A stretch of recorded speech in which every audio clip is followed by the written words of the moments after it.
Colored pencils come in basic color packages for school children, upgraded sets for architects and other professionals, and elaborate collections of shades for the serious artist.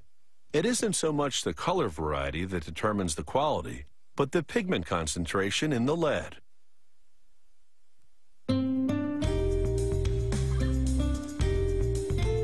The core of a colored pencil doesn't actually contain any lead. It's composed of pigments, minerals, and binding agents. This company invented a unique type of colored pencil.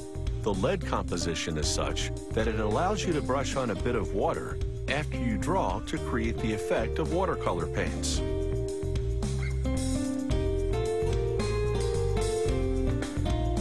Colored pencils start with a combination of pigments. Every shade has a specific pigment recipe.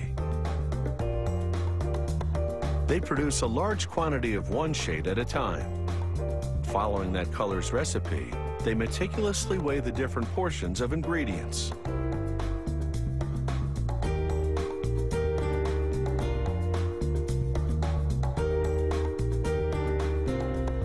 Then they boil a specific quantity of water and additives, and add binding agents, a secret blend of gums, resins, or waxes.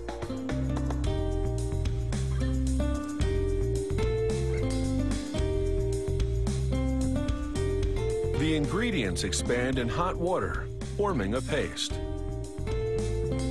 Workers then mix the pigments into this paste.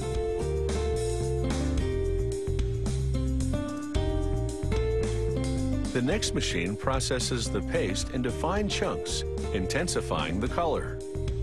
The chunks move by conveyor belt with a cylinder that compresses them, then feeds them into an extrusion machine. The extruder squeezes the paste in a continuous stream. That's the diameter of the pencil lead. In a top-secret process, the next machine chops this long lead into pencil-length leads. But the leads can't write just yet. They're bathed in a vat filled with a mixture of chemical waxes. These waxes coat and impregnate the leads, in this case, red ones. Wax is a color delivery vehicle. As you write, it rubs off and adheres to the paper, taking pigment with it.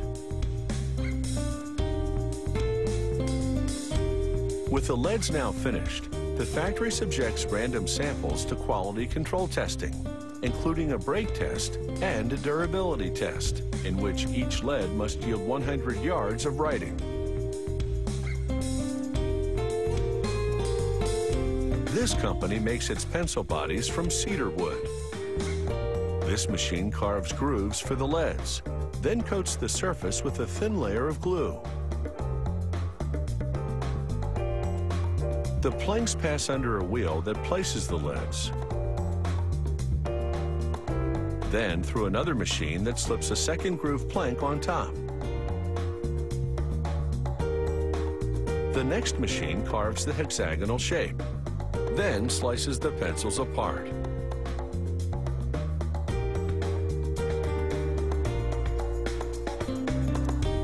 One at a time, the pencils shoot through a vat of colored varnish.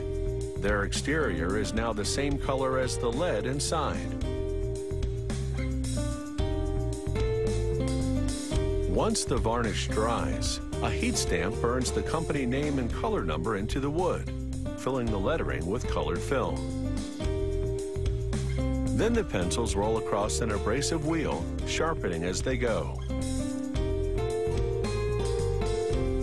The unsharpened end gets a cap of varnish, either in white or the same shade as the pencil lead. The factory's equipment feeds the appropriate colors to the packaging area. As the pencils slide into their grooved tray, workers visually inspect each and every one.